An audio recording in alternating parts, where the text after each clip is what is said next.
আসসালামু আলাইকুম। আমি মোহাম্মদ ফখরুল ইসলাম, বাংলাদেশ ইসলামী ছাত্র শিবির চট্টগ্রাম মহানগর উত্তর শাখার সভাপতি।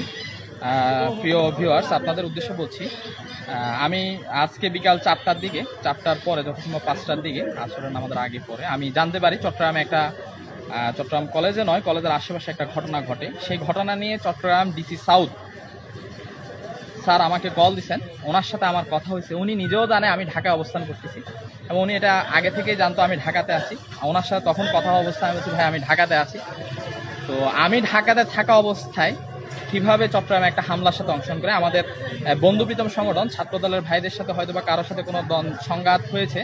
তো সেই সংঘাতকে কেন্দ্র করে তারা আমি হামলা করছি বলে অভিযোগ করেছে। কিন্তু দুঃখের বিষয় হচ্ছে গত 19 তারিখ থেকে আমি ঢাকাতে অবস্থান করছি। আপনারা দেখতে পাচ্ছেন আমি টঙ্গী সরকারি কলেজ গাজীপুরের সামনে অবস্থান করছি এবং গত 19 তারিখ বাংলাদেশ ইসলামী ছাত্র শিক্ষকের একটা লিডারশিপ প্রোগ্রামে আমি ঢাকাতে অবস্থান করছি, 10 দিনের একটা প্রোগ্রাম। তো আমি এই ঢাকাতে অবস্থান করা অবস্থায় কিভাবে চট্টগ্রামের একটা হামলায় অংশগ্রহণ করতে পারি এই বিষয়টা আমি খুবই শক। এবং আরো বেশি কষ্টের বিষয় হচ্ছে আমাদের বন্ধুপ্রীতম সংগঠন ছাত্রদের ভাইয়েরা এই অভিযোগ করছে, সেই ভাইয়েরা যাদের সাথে আমরা বিগত ফ্যাসিজমের বিরুদ্ধে আন্দোলনে একসাথে কাঁধে কাঁধ রেখে হামলা করছি। আজকে আমার খুব বেশি কষ্ট লাগছে যে বিষয়টা, যে ফ্যাসিবাদ সরকার এদিন পর্যন্ত বাংলাদেশের তারা যে কর্মকাণ্ড প্রচার করে সেই কর্মকাণ্ড আমাদের বন্ধুপ্রীতম সংগঠন ভাইয়েরা করছে।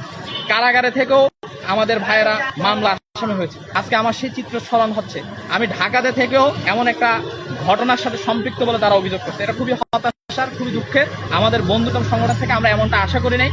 আমি আবারও ভিউয়ার্সদের উদ্দেশ্যে বলতে চাই, আমি গত 19 তারিখ থেকে ঢাকাতে অবস্থান করছি আমাদের কেন্দ্রের একটি প্রোগ্রামে এবং এই বিষয়ে আজকে বিকালে চট্টগ্রাম ডিসি সাউথের সাথে আমার কথা হয়েছে, ওসি সাহেবের সাথে যোগাযোগ হয়েছে, সবার সাথে কথা বলেছি এবং সবাই জানে আমি ঢাকাতে অবস্থান করছি দীর্ঘদিন ধরে। তারপরও আমার বিরুদ্ধে এখন অভিযোগ আসলে হতাশার, আসলে লজ্জাজনক। আমি বলতে চাই এই অভিযোগের মাধ্যমে বাংলাদেশ ইসলামী ছাত্র শিবির চট্টগ্রাম মহানগর উত্তরকে এবং ব্যক্তিগতভাবে আমাকে হেয় করার জন্য একদল ফ্যাসিস্ট, যারা বাংলাদেশের স্বাধীনতায় বিশ্বাস করে না, যারা ছাত্রদল ছাত্র শিবির সকল ছাত্র সংগঠনের ঐক্যে বিশ্বাস করে না, তারা এই কর্মকাণ্ড ঘটিয়েছে। আমি সকলের উদ্দেশ্যে বলতে চাই, আপনারা তাদের এহীন কর্মকাণ্ডে বিচলিত হবেন না। সাংবাদিকদের উদ্দেশ্যে বলতে চাই, সাংবাদিক আপনারা হচ্ছেন জাতির মস্তিষ্ক, আপনাদের আমরা আরো সুন্দর রিপোর্ট আশা করি। রিপোর্ট করার ক্ষেত্রে অবশ্যই আপনাদের যাচাই বাছাই করে করা দরকার যে আসলে ঘটনাটা কতটুকু সত্য। আপনাদের কাছে উদাত্ত আহ্বান থাকবে, আপনারা রিপোর্ট করার ক্ষেত্রে আরো সচেতনতার সাথে সাবধানতার সাথে রিপোর্ট করবেন, যাতে আপনার রিপোর্টের মাধ্যমে একটি সংগঠন, যে সংগঠনটা বাংলাদেশের স্বাধীনতার সংগ্রামের সাথে জড়িত, বাংলাদেশের সাধারণ ছাত্র নীতি নৈতিকতা সৃষ্টিতে জড়িত, সেই সংগঠনের উপরে কোনো দাগ পড়ে এ ধরনের কোনো রিপোর্ট আপনারা করবেন না, যার মাধ্যমে সাংবাদিকদের কাছ থেকে জাতির আস্থা ভালোবাসা উঠে যায়। সকলকে ধন্যবাদ। আসসালামু আলাইকুম রহমতুল্লাহ।